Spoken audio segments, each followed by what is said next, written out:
পরিস্থিতি সামাল দিতে পারছে না বিএনপি সরকার। বিএনপির শীর্ষ নেতৃত্ব কার্যত হাল ছেড়ে দিয়েছে, কিন্তু বিএনপির চাপাবাজ নেতৃত্ব, মিথ্যুক মন্ত্রীরা, তারা চাপার উপর, মিথ্যার উপর দাঁড়িয়ে সত্যকে গোপন করে পরিস্থিতি সামাল দেওয়ার মিথ্যা নাটক করছে। কিন্তু বিএনপির মধ্যে যারা তুলনামূলক সৎ, যারা একদম জলজন্ত মিথ্যা বলেন না, যারা ভারতে দালালি করলে সততার ভিত্তিতে করেন, তারা কিন্তু হাল ছেড়ে দিয়েছেন যে না, দেশের যে অবস্থা, এতে বিএনপি পরিস্থিতি সামাল দিতে পারছে না, সম্ভব নয়। অসহায় আত্মসমর্পণ করেছে কার্যত। দর্শক, আপনারা জানেন দেশে ভয়াবহ ফুয়েল ক্রাইসিস। ডোনাল্ড ট্রাম্পের গলা মোটামুটি শুকিয়ে গেছে এবং ডোনাল্ড ট্রাম্প যে পৃথিবীব্যাপী একটা নতুন চাল চেলে দিল, এটা এন্টি মিসাইল ছেড়ে দিল আবার ইরান। কিভাবে ইরান তার চাল দিয়ে তাকে আটকে দিল? হলো যুদ্ধবিরতি চাইছে এখন দুটো রাষ্ট্র, ইসরায়েল এবং আমেরিকা। ইরান চাইছে লম্বা যুদ্ধ, কারণ ইরান মনে করছে এই যুদ্ধ থেকে আমাদের প্রাপ্তি ছাড়া এখন যুদ্ধ বন্ধ করে দিলে লস। কারণ যে ক্ষতি আমাদের হয়েছে, আমাদের সুপ্রিম কমান্ডার শাহাদাত বরণ করেছে, আমাদের 30-40 জন টপ লিডার মারা গেছে, রাষ্ট্রের প্রচুর ক্ষয়ক্ষতি হয়েছে। এগুলোর যদি আমরা এখন যুদ্ধ বন্ধ করে দিই, আমাদের 50 বছর সময় লাগবে এগুলোকে আবার ঠিক করতে। আবার 2 মাস বা 1 বছর পর অ্যাটাক করে বসবে, আবারও ক্ষতি করবে। তাহলে কি করণীয়? আমাদের সকল ক্ষতি পুষিয়ে নিতে হবে, এমন কোনো শর্ত দিয়ে আমেরিকা ইসরায়েলকে আটকে রাখতে হবে। তো সেই চালে প্রথম চালটি দিয়েছে ডোনাল্ড ট্রাম্প। তিনি বিশ্বব্যাপী জানিয়ে দিয়েছেন যে ইরানের সাথে আমার সমঝোতা হয়েছে এবং এই সমঝোতায় আমি 5 দিনের জন্য ইরানের বড় আক্রমণ আপাতত বন্ধ রেখেছি। এখন যেগুলো হবে গতানুগতিক আগের মতো ছোট হামলা হবে, বড় কোনো হামলা করা হবে না। অর্থাৎ 48 ঘন্টার যে আলটিমেটাম দিয়েছিল আমেরিকা ইরানের বিরুদ্ধে, সেই আলটিমেটামটাই স্টপ করা হয়েছে এই ঘোষণার মধ্যে।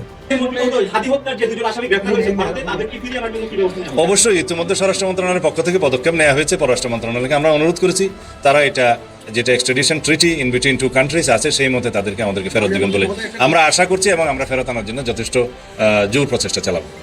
কেন হাদিকে খুন করা হয়েছিল, কে হাদিকে খুন করছিল, এই সত্য বের না করা পর্যন্ত আমরা শান্ত হব না। কিন্তু যদি এই গ্রেপ্তার একটা রাজনৈতিক ন্যারেটিভ বা গল্প তৈরির অংশ হয়, তাহলে সেটাও একদিন প্রকাশ পাবে। প্রশ্ন শুধু একটাই, সত্য কি বের হবে? আমাদের সত্য জানতে হবে। জুলাইকে অসম্মান করলে পরিণতি এইরকম হবে যে জুলাইয়ের কারণে ওই সংসদে চেয়ার পাইলেন, আর ওই জুলাইয়ের সাথে যদি বেইমানি করেন, ওই চেয়ার ছাইরা দিয়া কলার পাতায় শুইতে হবে। কথাটা মাথায় রেখেন। মাননীয় প্রধানমন্ত্রী, আপনার দৃষ্টি আকর্ষণ করছি, জামাত ইসলাম দলটা নাকি ক্ষমতায় যাওয়ার স্বপ্ন দেখাটাও নাজায়েজ বলেছেন। কে বলেছেন? আপনার স্বরাষ্ট্রমন্ত্রী সালাউদ্দিন সাহেব। জায়েজ এবং নাজায়েজ এই দুইটা কথা, এই দুইটা উচ্চারণ কোথায় করতে হয় সেটাও এই স্বরাষ্ট্রমন্ত্রী জানে না। ওনাকে ভালোভাবে নিষেধ করে দিবেন এই ধরনের উল্টাপাল্টা কথা যেন আর কোথাও গিয়া বা সাংবাদিকদের সামনে ফলাও করে না বলে।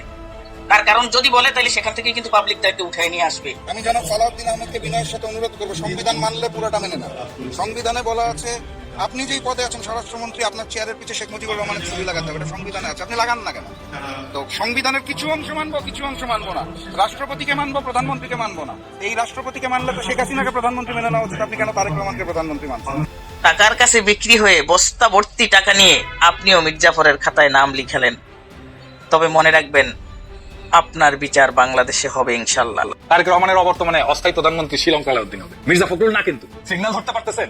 হাসিনাকে ফিরানোর দরকার আছে ইন্ডিয়ায়। পথ চলা থামায়েন না ভাই বোনেরা। অমানিশ আরো গভীর ভাবে যাকে বসতেছে। এই লড়াইয়ে বিজয়ের জন্য লাগবে ইস্পাত দৃঢ় ঐক্য। সবাই সেই লড়াইয়ের কাফেলায় দাঁড়ান। ইনকিলাব জিন্দাবাদ। আপনি ভারতের কাছে দস্তখত দিয়ে যদি এদেশে আসেন, তাহলে আপনার মৃত্যুর সন্নিকটে। আপনার বাবার রক্তের সাথে তাহলে আপনি বেইমানি করতেছেন, আপনার মায়ের রক্তের সাথে আপনি বেইমানি করতেছেন। আপনার বাবা তালপট্টি দ্বীপ দেয়নি বলে শেখ হাসিনাকে এখানে ঢুকানোর 17 দিনের মাথায় আপনার বাবাকে হত্যা করা হয়েছে। আপনার বাবা পানি চুক্তির আন্ডারে ফারাক্কাকে বলছিল উড়িয়ে দিবেন। আপনার মা পানির দাবিতে ইউএন পর্যন্ত গেছিল। সেদিন আপনার মাকে কিন্তু ক্ষমতা থেকে কিভাবে চলে গেছে। আর আমার ধারণা আপনার মাদার ব্যথা এখনো যায়নি। যদি মাদার ব্যথা এখন অনুভব করে থাকেন, বিশ্বাস করেন না ইন্ডিয়াকে, বিশ্বাস করছেন তো মরছেন। আর এই দেশের মানুষ ভারতে আধিপত্যবাদ জীবনেও মেনে নিবে না। তো দয়া করে আল্লাহর ওয়াস্তে এদেশে মানুষের সাথে কেউ বেইমানি করেন না, এতগুলো সন্তানের সাথে বেইমানি করেন না। আর ডেলিস্টাররা যখন আপনার প্রশংসা করবে, তখন বুঝবেন আপনি ভুল পথে আছেন। সংবিধানে নাকি বলছে 2টা শপথ নাই, একটা শপথ সংসদ সদস্য হিসেবে নিবেন। সেটা তো সেই সংবিধান মোতাবেক আপনার নির্বাচনটা হইতে হবে। সেই সংবিধান মোতাবেক নির্বাচন হইতে গেলে তো প্রধানমন্ত্রীর ক্ষমতায় থেকে 3 মাস মেয়াদ থাকতে নির্বাচন হইতে হবে। সেই সংবিধান থাকলে তো আপনাকে সংসদ ভেঙে যাওয়ার পর 90 দিনের মধ্যে, কোনো কারণ না হলে আরো 90 দিন, 180 দিনের মধ্যে নির্বাচন হইতে হবে। সেখানে আপনি ফেব্রুয়ারি 2026 আমরা নির্বাচন করলাম কি হিসাবে? আমরা মেনে নিচ্ছি বলে। আমরা মেনে নিচ্ছি, এটাই হলো আইন। এখন আপনি যেগুলো লিখিত নাই সেটা তো ভিন্ন কথা। সংবিধান মোতাবেক নির্বাচন হলে তো ফুয়েল ক্রাইসিস, ফুয়েল ছাড়া দেশ চলে না, চেইন ইফেক্ট করে। এর মানে সমস্ত দ্রব্যের ভয়াবহ ঊর্ধ্বগতি হবে মূল্যের, এবং কলকারখানা উৎপাদন সবকিছু বন্ধ হয়ে যাবে, বিদ্যুতের ভয়াবহ সংকট হবে। এই পরিস্থিতিতে মির্জা ফখরুল ইসলাম আলমগীর স্পষ্ট বলেছেন যে ভয়াবহ জ্বালানি সংকট আসছে, সব দ্রব্যমূল্য বাড়বে। মির্জা ফখরুল এই যে কথাটা যে সব বাড়ছে, সব বাড়বে, অবস্থা খারাপ, এবং আন্তর্জাতিক বিভিন্ন জ্বালানি রেগুলেটরি প্রতিষ্ঠান বা এগুলো নিজেরা অবজার্ভ করে, তারা বলছে যে সারা পৃথিবীতে প্রভাব পড়বে, অবস্থা খারাপ, কেউ বাঁচতে পারবে না। সেখানে মির্জা ফখরুল এই বক্তব্য অসহায় আত্মসমর্পণের মতো, যে জাতিকে জানিয়ে দিয়েছে সংকট আসবে, সবাই রেডি হোক, আমাদের তেমন কিছু আর করার নেই। এটা হচ্ছে সত্য কথা। মির্জা ফখরুল ইসলাম আলমগীরের অনেক সমালোচনা আছে, বাট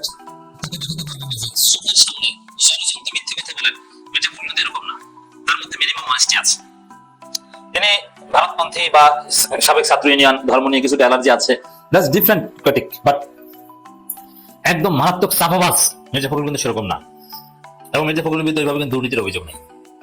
এই জায়গাটায় মির্জা ফখরুল অনন্য। যেমন মন্ত্রী রবিউল আলম এর মতো চাপাবাজ, মিথ্যুক, বাটপার, শহরে ওই বলে না গ্রাম্য চাচাতো ভাই আর শহরের মামাতো ভাই, চাচা গ্রামে থাকে, চাচাতো ভাই গ্রাম থেকে শহরে যায়, শহর সরল হয়, বোঝে না শহরের কালচার, এই জন্য অনেকে বোকা বানায়। কিন্তু শহরের যে মামাতো ভাই ও তো বাটপার, ও গ্রাম্য চাচাতো ভাই মোবাইল মেরে দেয়। দর্শক, এই গ্রাম্য চাচাতো ভাই আর শহরের মামাতো ভাই, এই শহরের মামাতো ভাইয়ের মতো বাটপার হচ্ছে রবিউল আলম মন্ত্রী। চোখের সামনে মিথ্যা কথা বলে যে ভাড়া কম নেওয়া হচ্ছে, এই সেই, একটু ভাড়া বেশি নেওয়া হচ্ছে না, হ্যাঁ, যাত্রী কল্যাণ সমিতি মিথ্যা কথা বলছে, আমি ওপেন চ্যালেঞ্জ করলাম। বাটপারের ঘরে বাটপার। কিন্তু মির্জা ফখরুলের ইতিহাসে দীর্ঘ রাজনৈতিক ক্যারিয়ারে এরকম কোনো বাটপারে আপনি দেখাতে পারবেন না যে মির্জা ফখরুল জলজান্ত মিথ্যা কথা বলেছে। এই সততাটা বা মিনিমাম এতটুকু রেসপেক্ট আমরা মির্জা ফখরুলকে করতে চাই, তার এই স্পেশালিটি আছে। এই মির্জা ফখরুল ইসলাম আলমগীর বলছেন দাম বাড়বে, অবস্থা ভালো না, সত্য কথা। কিন্তু যারা মিথ্যুক মন্ত্রী, বাটপার মন্ত্রী, তারা কি বলছেন? একজন বলছেন দেশে তেলের সরবরাহ স্বাভাবিক আছে, মানে এমন ভাবে বলছেন জ্বালানি মন্ত্রী কোনো সমস্যা নেই, সব স্বাভাবিক।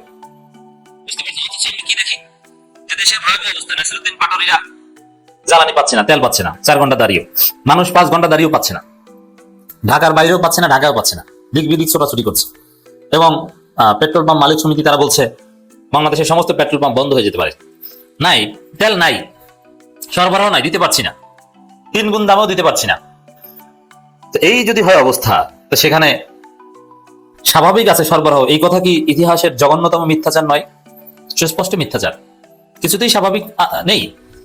আমরা দেখতে পাচ্ছি ভয়াবহ সংকট। ওই মন্ত্রী রবিউল আলমের মধ্যে আর এক মিথ্যুক বাটপার বের হয়েছে, এই জ্বালানি মন্ত্রী ইকবাল হাসান টুকু। এর ইতিহাসেই দুর্নীতির ইতিহাস, এ ভয়াবহ এক প্রতারক, ভারতের দালাল, আওয়ামী লীগের দালাল। এবং বাংলাদেশের ইতিহাসে যদি টপ দুর্নীতিবাজদের তালিকা করা হয়, এ একজন, এর হাতের জনগণের রক্ত আছে। তারেক রহমানকে মানুষ খাম্বা বলে গালি দিত এইটুকুর কারণে। এবং কানসার্টে যে ভয়াবহ গণহত্যা, চাঁপাইনবাবগঞ্জের কানসার্টে, এটাও কিন্তু এইটুকুর হাত ধরে হয়েছে। এইটুকু বলছেন দেশের তেলের সরবরাহ স্বাভাবিক আছে, অথচ আমি আপনি কি দেখি পেট্রোল পাম্পগুলোতে স্বাভাবিক আছে? আপনি আমার দর্শক যদি দেখে থাকেন যে স্বাভাবিক আছে, তাহলে টুকুকে বলেন যে সালাম টুকু ভাই। আর যদি দেখেন যে টুকুর কথা মিথ্যা, যে সরবরাহ নাই, অবস্থা খারাপ, তাহলে কি একটা গালি দিয়ে যান, সব হবে। দর্শক, আর এক মন্ত্রী টুকু বলেছে, টুকুর এটা অথরিটি, মিথ্যা কথা বলাটাও তার অ্যাটলিস্ট দায়িত্বের মধ্যে পড়ে, কারণ তিনি এই বিষয়ক মন্ত্রী। কিন্তু মুক্তিযুদ্ধ বিষয়ক মন্ত্রী আহমেদ আজম খান তিনি বলছেন তেলের কোনো সংকট নাই, কৃত্রিম সংকট সৃষ্টিকারীদের বিরুদ্ধে কঠোর ব্যবস্থা নেবে। আরে মুক্তিযুদ্ধ বিষয়ক মন্ত্রী, আপনার কোনো কাজ নাই? আপনি জুলাই যোদ্ধাদের তালিকা করেন, আপনি ভুয়া মুক্তিযোদ্ধাদের তালিকা করেন, আপনি তেলের কোনো সংকট নেই এটা নিয়ে এটা বলতে এসেছেন, আপনাকে কি বলতে বলেছে এটা? কিন্তু মির্জা ফখরুল কিন্তু সঠিক কথা বলেছেন। এই জন্য বিএনপি শীর্ষ নেতৃত্ব তারা হাল ছেড়ে দিয়েছে। তারা কেউ কেউ জাতীয় সরকারের কথা ভাবছে, তারা কেউ ইউনূসকে রাষ্ট্রপতি বানানো, চীন রাশামুখী হওয়ার কথা চিন্তা করছে। আর চাপাবাজ বাটপার মন্ত্রীরা বলছে যে কোনো সমস্যাই নেই, এমনি জনগণের সাথে মিশে না, না সে আওয়ামী থিওরি ফলো করছে। এই বাটপারদের কারণে বিএনপি যে কোনো সময় বেকায়দায় পড়ে যেতে পারে। কিন্তু সত্য স্বীকার করে সবাইকে নিয়ে পরিস্থিতি মোকাবেলা করার চেষ্টা করাটাই হচ্ছে সৌবুদ্ধির উদয়। মির্জা ফখরুলের মধ্যে সেই বৈশিষ্ট্য আমরা দেখতে পাচ্ছি যে না, তার চিন্তা হচ্ছে এরকম যে সমস্যা আসছে, সবাই মিলে আমাদেরকে এটা মোকাবেলা করতে হবে, এই জন্য সবাইকে আগেভাগে সতর্ক করতে হবে। সমস্যাটা স্বীকার করে নেওয়া এটা সমস্যার সমাধানের একটা পদ্ধতি, কারণ সবাই সতর্ক হবে যে তেলের সংকট, সবাই ব্যয় সংকোচন নীতি অবলম্বন করবে, অপচয় করবে না, অপ্রয়োজনীয় গাড়ি নিয়ে কোথাও বের হবে না, একদম জরুরি প্রয়োজন ছাড়া ঘরে বসে থাকবে। কিন্তু যদি বলে যে না সরবরাহ ঠিক আছে, তাহলে তো আরো সংকট বাড়বে। ঠিক আছে, তাহলে আমি অযথা অপচয় রোধ করবো কেন? আমি ঈদের ছুটিতে ঘুরবো ইচ্ছা মতো, তো দর্শক, দেশে জ্বালানি তেলের কোনো সংকট নেই বলে জানিয়েছেন মুক্তিযুদ্ধ বিষয়ক মন্ত্রী আহমদ আজম খান। প্র্যাকটিক্যালি আমরা কি দেখি আর এই মন্ত্রী কি বলছে? তিনি বলেন, পেট্রোল, অকটেন, ডিজেল, ভোজ্য তেল সহ সব ধরনের তেলের সরবরাহ স্বাভাবিক রয়েছে।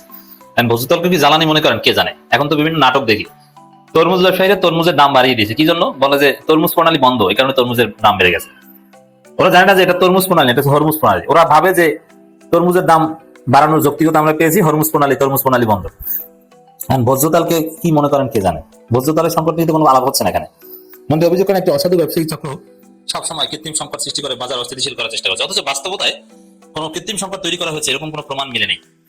এর মানে বিএনপির মন্ত্রীরা মিথ্যাচার করছে, আর বিএনপির মধ্যে যারা সৎ তারা বাস্তবতা স্বীকার করছে। যেমন মির্জা ডোনাল্ড ট্রাম্পের গলা মোটামুটি শুকিয়ে গেছে এবং ডোনাল্ড ট্রাম্প যে পৃথিবীব্যাপী একটা নতুন চাল চেলে দিল, এটার এন্টি মিসাইল ছেড়ে দিল আবার ইরান। কিভাবে ইরান তার চাল দিয়ে তাকে আটকে দিল? হলো যুদ্ধবিরতি চাইছে এখন দুটো রাষ্ট্র, ইসরায়েল এবং আমেরিকা। ইরান চাইছে লম্বা যুদ্ধ, কারণ ইরান মনে করছে এই যুদ্ধ থেকে আমাদের প্রাপ্তি ছাড়া এখন যুদ্ধ বন্ধ করে দিলে লস। কারণ যে ক্ষতি আমাদের হয়েছে, আমাদের সুপ্রিম কমান্ডার শাহাদাত বরণ করেছে, আমাদের 30-40 জন টপ লিডার মারা গেছে, রাষ্ট্রের প্রচুর ক্ষয়ক্ষতি হয়েছে। এগুলোর যদি আমরা এখন যুদ্ধ বন্ধ করে দিই, আমাদের 50 বছর সময় লাগবে এগুলোকে আবার ঠিক করতে। আবার 2 মাস বা 1 বছর পর অ্যাটাক করে বসবে, আবারও ক্ষতি করবে। তাহলে কি করণীয়? আমাদের সকল ক্ষতি পুষিয়ে নিতে হবে, এমন কোনো শর্ত দিয়ে আমেরিকা ইসরায়েলকে আটকে রাখতে হবে। তো সেই চালে প্রথম চালটি দিয়েছে ডোনাল্ড ট্রাম্প। তিনি বিশ্বব্যাপী জানিয়ে দিয়েছেন যে ইরানের সাথে আমার সমঝোতা হয়েছে এবং এই সমঝোতায় আমি 5 দিনের জন্য ইরানের বড় আক্রমণ আপাতত বন্ধ রেখেছি। এখন যেগুলো হবে গতানুগতিক আগের মতো ছোট হামলা হবে, বড় কোনো হামলা করা হবে না। অর্থাৎ 48 ঘন্টার যে আলটিমেটাম দিয়েছিল আমেরিকা ইরানের বিরুদ্ধে, সেই আলটিমেটামটা স্টপ করা হয়েছে এই ঘোষণার মধ্যে। তো ট্রাম্প এখানে যে চতুরতা দেখিয়েছেন, ট্রাম্প বলছেন 4-5টি দেশ যুদ্ধবিরতিতে আমাকে সহযোগিতা করেছে বা ইরান আর আমার মধ্যে মধ্যস্থতা করেছে। এর মধ্যে নাম্বার 1 রাষ্ট্রটির নাম হলো তুরস্ক, নাম্বার 2 রাষ্ট্রটির নাম হলো ওমান, নাম্বার 3 রাষ্ট্রটির নাম হলো পাকিস্তান, 4 রাষ্ট্রটির নাম হলো মিশর। তো বলা হচ্ছে যে আসিম মনির কথা বলেছে ইরান কর্তৃপক্ষের সাথে, এটা ডোনাল্ড ট্রাম্পের পক্ষ থেকে বলা হয়েছে। এবং মিস্টার এরদোয়ান, তার পররাষ্ট্র দফতর, ইরানের সাথে কথা বলেছে যেন একটা লম্বা যুদ্ধবিরতি করা যায়। এটা কে চাচ্ছেন? Donald Trump. প্রশ্ন হলো, ডোনাল্ড ট্রাম্প যদি যুদ্ধে বিজয়ের পথে থাকেন, তিনি বারবার কেন বাকি রাষ্ট্রগুলোকে, 4টি দেশের নাম যে বললাম, তাদের হাত পা ধরছেন যুদ্ধবিরতির জন্য? ইরান তো ধরছে না। কারণ প্রথমে ডোনাল্ড ট্রাম্প বলেছিলেন যে ইরান এই 4টি রাষ্ট্রের মাধ্যমে আমাদের সাথে যোগাযোগ করছিল যুদ্ধ বন্ধের জন্য। ইরান বলছিল যে আমাদের এই বিশাল ক্ষয়ক্ষতি তুমি করো না ট্রাম্প, আমার তো বিদ্যুৎ ব্যবস্থা বা গ্যাস ব্যবস্থা ভেঙে পড়লে আমার পুরো রাষ্ট্র অচল হয়ে পড়বে। ইরান কান্নাকাটি শুরু করেছিল ট্রাম্পের কাছে এই রাষ্ট্রগুলোর মাধ্যমে। এই কথাটি ট্রাম্প বাজারে ছড়িয়ে দিলেন তার গণমাধ্যমের মাধ্যমে, যাতে বিশ্বের স্টক মার্কেট, শেয়ার বাজার উপরে উঠে যায়। স্টক মার্কেটের জন্য অনেক খেলা চলেনি, এটা বলবো একটু পরে। তো এই বক্তব্যটি দেওয়ার পর ইরান বলছে যে এই রাষ্ট্রগুলির সাথে আমরা কোনো পক্ষই কথা বলিনি, বরং এই রাষ্ট্রগুলো ট্রাম্পের অনুরোধে আমাদের কাছে এসছে এবং এই রাষ্ট্রগুলো তাই বলেছে। অর্থাৎ মধ্যস্থতাকারী রাষ্ট্রের ওমান এবং তুরস্কের পক্ষ থেকে জানা গেছে যে ইরান তাদের সাথে দুতিয়ালি করেনি, এটা ট্রাম্পের পক্ষ থেকে তাদের কাছে অনুরোধ করা হয়েছে। তার মানে ট্রাম্পের প্রথম চাল ধ্বংস করে দিল ইরান তার সত্য প্রকাশের মাধ্যমে। ট্রাম্প কি কি শর্ত দিয়েছে? ট্রাম্প ইরানের কাছে 2টো শর্ত দিয়েছে মধ্যস্থতাকারী দেশের মাধ্যমে। প্রথম শর্তটি হলো, ইরানের যে 60% ইউরেনিয়াম সমৃদ্ধকরণ করা আছে, এই ইউরেনিয়াম আমেরিকার হাতে তুলে দিতে হবে। সুবহানাল্লাহ বলেন সবাই, মাশাআল্লাহ বলেন। ইরান এত বছর ধরে তার শান্তিপূর্ণ ইউরেনিয়াম বা নিউক্লিয়ার প্রজেক্টে যে কাজ চালিয়ে যাচ্ছিল, সেই সমৃদ্ধকরণ, ইউরেনিয়াম সমৃদ্ধের বিষয়টির 60% যা ইরানের হাতে আছে, এগুলো আমেরিকার হাতে তুলে দিতে হবে। প্রথম দাবি ছিল আমেরিকার ইরানের কাছে। আর দ্বিতীয় দাবি ছিল দ্রুত হরমুজ প্রণালী খুলে দিতে হবে। আপনি কি জানেন পারমাণবিক অস্ত্রের চেয়ে শক্তিশালী কোনো একটা অস্ত্র পৃথিবীতে আছে?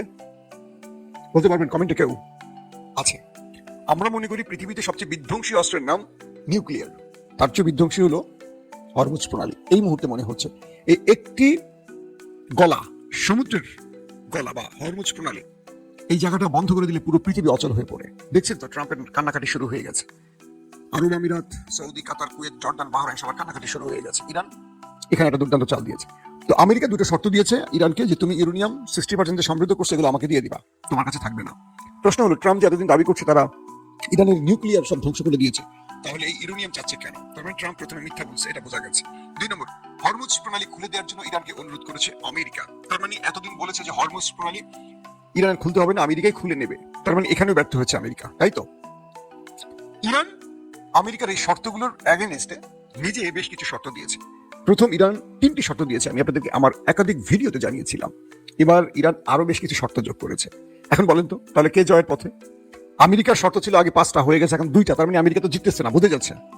ইরানের শর্ত ছিল আগে 3টা, এখন হয়ে গেছে 5 থেকে 6টা, তার মানে ইরান তাহলে যুদ্ধে বিজয়ের মুডে আছে, তাই তো? আসেন ইরানের শর্তগুলো কি কি। ইরান বলছে, আমার দেশে তুমি যত হত্যাযজ্ঞ চালিয়েছো, যত স্ট্রাকচার, ভবন, যা কিছু ধ্বংস করেছো আমার এই রাষ্ট্রে বোমা হামলা করে, সব ক্ষতিপূরণ তোমাকে দিতে হবে। এ যাবৎ তুমি যুদ্ধের নাম করে আমার দেশে যত ক্ষয়ক্ষতি চালিয়েছো সব তুমি ক্ষতিপূরণ দিবে। প্রথম শর্ত হলো এটা। শুধু তুমি না, তোমার আরব আমিরাত, সৌদি, কাতার, কুয়েত, জর্ডান, বাহরাইন যারা আছে, যারা তোমাকে ঘাঁটি দিস্তার যে ঘাঁটিগুলো তুমি ব্যবহার করছো, এবং ইসরায়েল, সবাই মিলে আমাকে ক্ষতিপূরণ দিবা। 2 নম্বর বলছে যে হরমুজ প্রণালী আমি খুলবো, শর্ত হলো একটা, কি? কানাডা তার সীমান্ত, তার জলরাশি থেকে কেউ জাহাজ আসা যাওয়া করলে টোল নেয়। তুরস্ক বসফরাস থেকে টোল নেয়, পানামা থেকে টোল নেওয়া হয়, আমেরিকা তার জলরাশি থেকে টোল নেয়, ভারত তার জলরাশি থেকে টোল নেয়। অর্থাৎ আন্তর্জাতিক সীমার মধ্যে যে রাষ্ট্রগুলোর আওতায় যেই জায়গাগুলো ট্রানজিশন পজিশনে পড়ে, সেখান থেকে কিন্তু টোল আদায়ের একটা বৈধ ব্যবস্থা আছে। তো ইরান বলছে এখন থেকে হরমুজ প্রণালী থেকে আমি টোল নেব। কি দুর্দান্ত চাল, খেয়াল করেন। ইরান বলছে এখন থেকে হরমুজ প্রণালী থেকে যত জাহাজ আসবে প্রত্যেকটি জাহাজ থেকে আমি টোল নেব। যেহেতু সব দেশ টোল নেয়, ইরান নিজেও টোল দেয়, কিন্তু হরমুজ প্রণালী দিয়ে কিন্তু ইরানের তেল আসা যাওয়া করা লাগে না, ইরানের নিজের তেল গ্যাস আছে। কিন্তু ইরানের জলরাশি দিয়ে যাবে আন্তর্জাতিক জাহাজগুলো, তারা টোল দিচ্ছে না, কিন্তু সব জায়গায় টোল দিতে হয়। এখন থেকে ইরানকে টোল দিতে হবে। শোনেন, নাম্বার 3 গেল।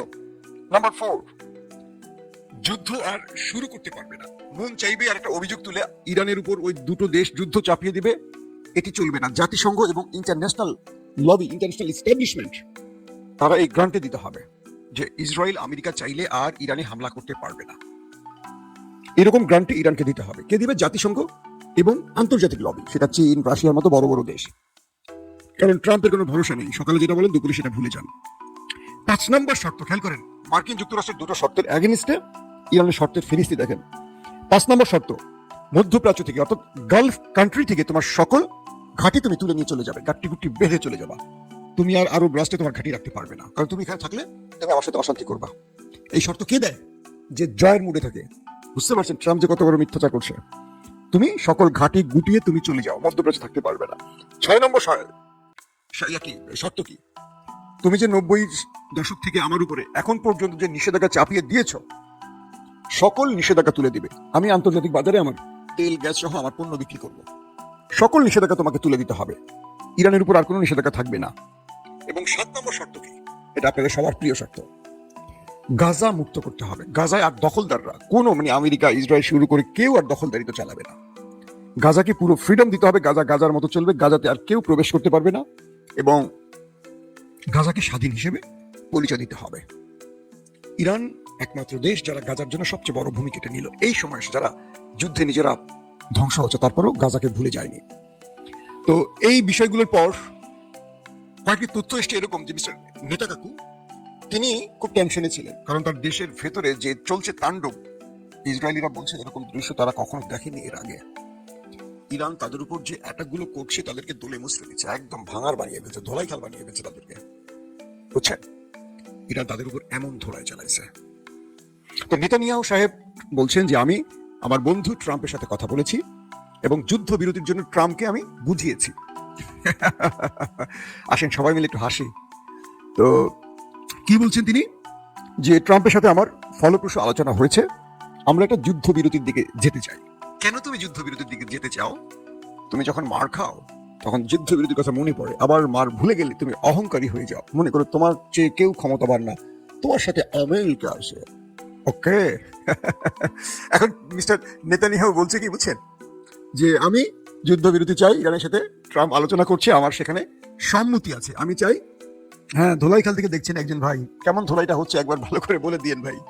এখন মিস্টার নেতা চাচ্চু বলছে কি, যে ট্রাম্পের সাথে আমার এই বিষয়ে কথা হয়েছে, যেন যুদ্ধ বিরতি একটা করা যায়, যথেষ্ট হয়েছে, এখন আমরা একটু থামতে চাই, অনেক মাইর খাইছি, পিঠ লাল হয়ে গেছে, পাশা লাল হয়ে গেছে, সব দিকে লাল হয়ে গেছে, আর যে বাসগুলো ঢুকছে, আইক্যাওয়ালা বাস ঢুকছে, এখান থেকে ঢুকছে, আরেক দিকে বেরোইছে, আর আমার বাড়ি ঘর তো সব ছাপা করছে, আমার পরিবারের অনেকেই উপরে চলে গেছে, সবকিছু মিলে আর মাথা মাথা খারাপ।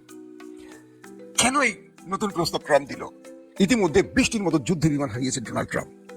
হরমুজ প্রণালীর বন্ধে পুরো পৃথিবীর ওয়ার্ল্ড অর্ডার নড়ে চড়ে উঠেছে, শেয়ার বাজার ধপধপ করে পড়ে যাচ্ছে, বিশ্ববাজার, তেলের বাজার সব পাগলা ঘোড়ার মতো দৌড়চ্ছে। আন্তর্জাতিক ইস্টাবলিশমেন্ট ডোনাল্ড ট্রাম্পকে চেপে ধরছে একদম গলা পাশে, যে বন্ধ করবি যুদ্ধ নাকি তোরে খেয়ে ফেলাবো। এইরকম একটা সময় ট্রাম্প দুটো পরিকল্পনা কাজ করছেন, দুটো খেয়াল করবেন। এক, টাইম গেম করছেন, সময় নষ্টের খেলাটা খেলছেন ডোনাল্ড ট্রাম্প, যে 5 দিনের নাম করে ডোনাল্ড ট্রাম্প নতুন একটা ফাঁদ তৈরি করবেন ইরানের বিরুদ্ধে। দ্বিতীয় টার্গেটটি হলো যুক্তরাষ্ট্রে 28 মার্চ, আজকে কত 25 তো নাকি 24, তো 24 28 মার্চ নো কিংস নামে একটা বড় বিক্ষোভ সৃষ্টি হচ্ছে যুক্তরাষ্ট্রে ডোনাল্ড ট্রাম্পের বিরুদ্ধে। আপনারা জানেন যে আমেরিকাতে ট্রাম্পের বিরুদ্ধে ট্রাম্প ক্ষমতা বসার পর অনেকগুলো বিক্ষোভ হয়েছে। প্রথম বিক্ষোভটিতে উপস্থিত ছিল মার্কিনীদের মধ্যে প্রায় 3 মিলিয়ন পিপল, বুঝতে পারছেন? 30 লক্ষ মানুষ সম্পৃক্ত হয়েছিল ট্রাম্পের বিরুদ্ধে প্রথম আন্দোলনে। তারপর ট্রাম্পের বিরুদ্ধে 5 মিলিয়ন পিপলস বিক্ষোভ করেছে, 50 লক্ষ মানুষ ট্রাম্পের বিরুদ্ধে বিক্ষোভ করেছে। ধারাবাহিকভাবে ট্রাম্প ক্ষমতা আসার পর এগুলো শুরু হচ্ছে। এরপর 7 মিলিয়ন পিপল, চিন্তা করেন 70 লক্ষ মানুষ ট্রাম্পের বিরুদ্ধে সারা আমেরিকাতে বিক্ষোভ করেছে। 28 তারিখে ট্রাম্পের বিরুদ্ধে তাদের টার্গেট 9 মিলিয়ন পিপল, 90 থেকে 100 কোটি মানুষকে তারা উপস্থিত করবে ট্রাম্পের বিরুদ্ধে বিক্ষোভের জন্য।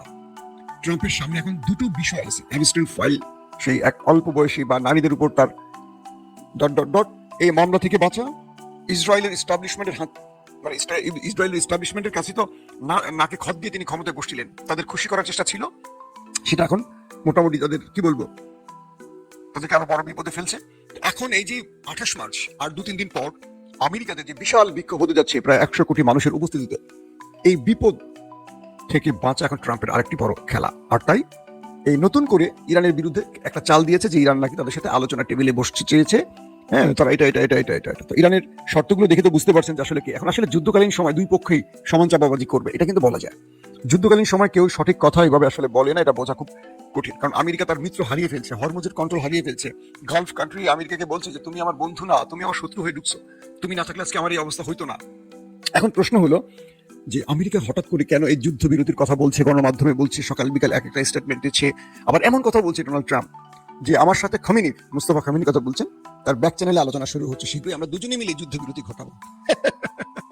ওরে ট্রাম্প পুরো ড্রাম, মানে কি বলে না বলে আল্লাহ ভালো জানে। বলতেছে যে আমার সাথে মুস্তফা খামেনির ব্যাক চ্যানেলে কথা হচ্ছে, আমরা দুজন মিলে একটা সিদ্ধান্ত নিয়ে যুদ্ধ থামায় দিব। যিনি বলতেছে মুস্তফা খামেনিকে, ওর বাপকে তো মারছে, ওরা পাইলে আমরা মেরে দিব। এখন বলতেছে মুস্তফা খামেনির সাথে আমাদের আলোচনা চলছে। একবার বলছে সে নাই, দুনিয়া মরে গেছে, একবার বলছে সে আহত, গুরুতর আহত, আইসিইউতে। তাহলে কথাটা ট্রাম্প বললো কি করে? প্রশ্ন আসতে পারে না যে দেশে ট্রাম্পের মতো সত্যবাদী আর বাংলাদেশের শেখ হাসিনার মতো সত্যবাদী প্রধানমন্ত্রী বা প্রেসিডেন্ট থাকবে, সেই দেশের শত্রু লাগবে না। এখন বলা হচ্ছে যে ট্রাম্প এই যুদ্ধ বিরতির খেলাগুলো খেলছেন, আন্তর্জাতিক চাপ আছে তার উপর। এক, তিনি প্রচুর পরিমাণে মার খেয়েছেন, তার বেজ, সামরিক বেজ ধ্বংস হয়ে গেছে, যুদ্ধ বিমান ধ্বংস হয়েছে, প্রচুর ড্রোন ধ্বংস হয়েছে। আরব রাষ্ট্রগুলো অব্যাহত চাপ আছে, কারণ আরব রাষ্ট্রগুলো বলছে যে তুমি যদি এটা বন্ধ না করো, আমরা তোমার সাথে সম্পর্ক রাখতে পারছি না। কারণ তুমি ইরানে যে হামলাগুলো করবা, ইরান দ্বিগুণ হারে আমার দেশে করবে। তুমি তো আমেরিকা ভালো আছো, তুমি মারছো ইরানকে, ইরান মারছে আমাকে। তোমাকে আমি ঘাঁটি দিয়েছি, পেট্রো ডলার দিচ্ছি, ট্রিলিয়ন ডলার দিয়ে তোমার অর্থনীতি বাঁচিয়ে রাখছি। এর অর্থ এটা যে তুমি আমার পঙ্ক্তি মেরে চলে যাবা। তুমি বাঁচাচ্ছ ইসরায়েলকে, আর ইরান মারতেছে সমানে আমাকে। তুমি তো আমার এখানে ঘাঁটি নিয়ে কিলাম, আমাকে তো বাঁচাচ্ছ না। ইরানের বিশেষজ্ঞরা বলছেন, আমি আজকে কয়েকটি গণমাধ্যম দেখলাম ইরানের, যে ট্রাম্পের ঘাড় পাশে তারা ধরছেন, ট্রাম্প আর এখান থেকে উতরতে পারছে না। তাই ট্রাম্প এখন নানান রকম কথা বলে কোন রকম এখান থেকে বাঁচতে যাচ্ছেন, ফেস সেভিং যাচ্ছেন।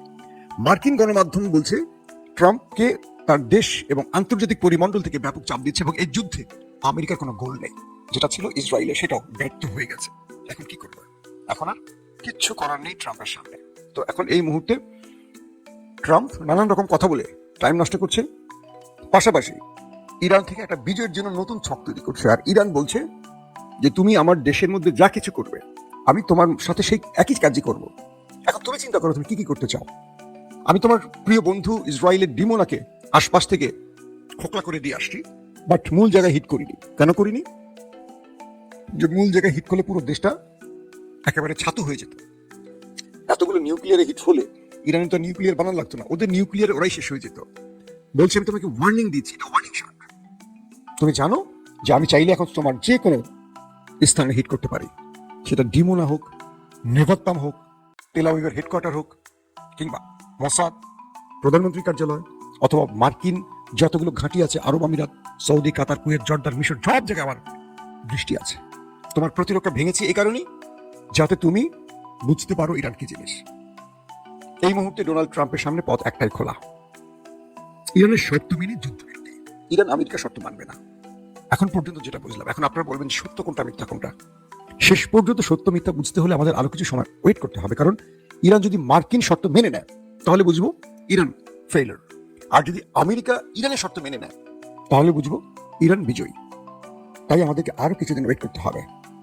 দর্শক, আমাদের ওপেন দাইজ ইউটিউব আপনাদের যাদের ভালো লাগে অবশ্যই চ্যানেলটি সাবস্ক্রাইব করে রাখতে পারেন। যারা ফেসবুকে দেখছেন, মাসুম মাহবুব ফেসবুক পেজ, ভালো লাগলে লাইক এবং শেয়ার করে রাখতে পারেন, ফলো করে রাখতে পারেন। আমরা আন্তর্জাতিক বিশ্বের এবং দেশের খবরগুলো আপনাদেরকে আমাদের চোখে যা দিচ্ছি এবং সেই বিশ্লেষণগুলো আরো নিখুঁতভাবে তুলে ধরার চেষ্টা করছি। আল্লাহ হাফিজ। ওপেন দাইজ মানে সত্যকে সত্য বলা, মিথ্যাকে মিথ্যে বলা। আমরা শোনা কথা নয়, চোখে যা দেখি তাই বলি। এই হাদি খুনির পিছনে বিএনপি জামাত থাকতে পারে, বিএনপি জামাত বলছে, কিন্তু আজকে সারাদিন যতগুলা মানে চ্যানেলে আপনি নিউজগুলা দেখবেন, সবারই একটা কথা যে জামাতের কথা বললো কেন, জামাতের কথা বললো কেন, জামাত এর মধ্যে জড়িত কিনা, এটা মূল প্রশ্ন। কিন্তু কেউ এটা বলতেছে না তো বিএনপির কথা বললো কেন, বিএনপির কথা বললো কেন, বলে নাই এই জন্য বিএনপি পাওয়ার আছে বলে আবার বিপদে পড়ে, সেই জন্য হয়তো বিএনপির কথা বলে না। ইভেন কি কলকাতার যে সাংবাদিক গুলো আছে, তারা যখন হাদির এই খুনি পুলিশ ভ্যানে উঠা যায়, জেলখানার ভ্যানে উঠা যায়, তখনও তারা জিজ্ঞেস করতেছে, দাদা বলে যান জামাতেরকে জড়িত, দাদা বলে যান জামাতেরকে জড়িত।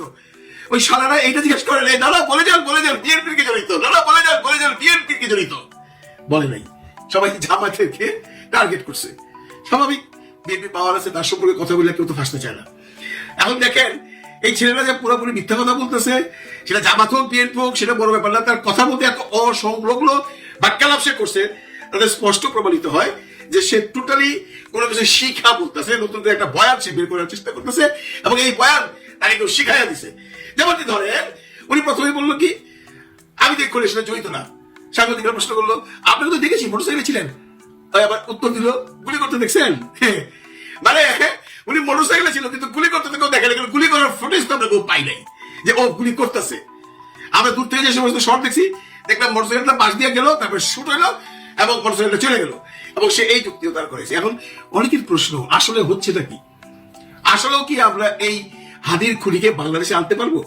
আর বাংলাদেশে আনলার পর ও কার সম্পর্কে কি বলবে? আজকে যে বিস্ফোরক মন্তব্যটা সে করলো, এই খুনের পিছনে বিএনপি জামাত থাকতে পারে, সবাই বিএনপিকে কার্যত করে বাদ দিয়ে জামাতকে জড়িত করতেছে, এটাও একটা রাজনীতি। অনেকেই বলতেছিলেন হাদির এই মৃত্যু নিয়ে রাজনীতি হবে, রাজনীতি শুরু হয়ে গেছে, এবং এই রাজনীতি এখন কলকাতা থেকে শুরু হয়েছে। কলকাতায় বা ওয়েস্ট বেঙ্গলে যেভাবে তাকে বলে দেওয়া হবে সেইভাবেই এখানে এসে জবানবন্দি দিবে। এখন কবে আসবে আল্লাহ জানে। সরকার যদি চায় তাড়াতাড়ি আনতে পারবে, কারণ আমাদের যে পররাষ্ট্রমন্ত্রী মহোদয় আছেন উনি অত্যন্ত বিচক্ষণ, উনি ইচ্ছা করলে কয়েকদিনের মধ্যে নিয়ে আসবেন। ওনার হাত অনেক লম্বা, এখন উনি সেটা করবেন কিনা আনবেন কিনা সেটা প্রশ্ন সাপেক্ষ। এই যে হাদির মৃত্যু নিয়ে যে ধূম্রজাল সৃষ্টি হয়েছে, অনেকেই ধারণা করতেছেন এটা সাগর নদীর মতো অবস্থান হয়ে যায়, শেষ পর্যন্ত কোনো বিচারই নাকি আমরা পাই না। এই ফয়সাল এবং আলমগীরকে যত শীঘ্র এখানে আনা যাবে তত শীঘ্র আমরা এর মূল ঘটনা উদ্ঘাটন করতে পারবো। দেখেন এইসব ব্যাপারে সাংবাদিকরা খুব একটা বেশি কথা বলতেছেন না। যারা বাংলাদেশের কথিত সেই বড় বড় সাংবাদিক, তারা কিন্তু খুব একটা কথা বলতেছেন না, তারা অন্য প্রসঙ্গ নিয়ে কথা বলতেছেন। অন্য প্রসঙ্গ কি? জামাতের আমির কানে যে পিছন দিয়ে ধরছে, এইটা হলো আজকে বড় প্রসঙ্গ। বন্ধুরা, আপনারা জানেন জামাতের আমির মহোদয় ঈদের দিন তার সেই লাল দালানে, যেখানে উনি থাকেন সরকারি বাসভবনে, ওখানে কূটনীতিকদের দাওয়াত করছেন, এবং বাংলাদেশের অনেককে দাওয়াত করছেন। কূটনীতিকদের আলাদা ছিল। ওইখানে যাইয়া ওনার খুব নিশ্চয় পূর্ব পরিচিত ভদ্রলোক, কোন অ্যাম্বাসিডার যাই না, কেউ কেউ বলছে Australian, I don't know actually, পিছন দিয়ে যা ধরছে। আমরা অনেক সময় করি না, বলেন আমরা অনেক সময় করি না, পিছন দেয়া ধরে ইশারা দিয়ে বলে পুলিশটা কে কে, মানে ইশারা দিয়ে বলি বুঝাবি না কে, দেখি ও আমার স্মেল শুনে আমার টাচ শুনে বুঝতে পারে কিনা আমি কে। এটা আমরা বহু বছর ধরে করছি। এটা তারেক রহমান সাহেব আদর করে তার ভাইরাও করছে, এটা অনেকেই করেন। এইটাকে কালার করছে কে? আমাদের সেই জুকার সাহেব অনেক বড় সাংবাদিক দায়িত্ব নিয়ে অনেক সময় অনেক ধরনের কথাবার্তা বলেন উনি। ওনাকে অনেকেই ফলো করেন, অনেকে বিশ্বাস করেন, অনেকে অবিশ্বাস করেন, অনেকে গালাগালি করেন, অনেকে আবার ভালোবাসেন। এই ভদ্রলোককে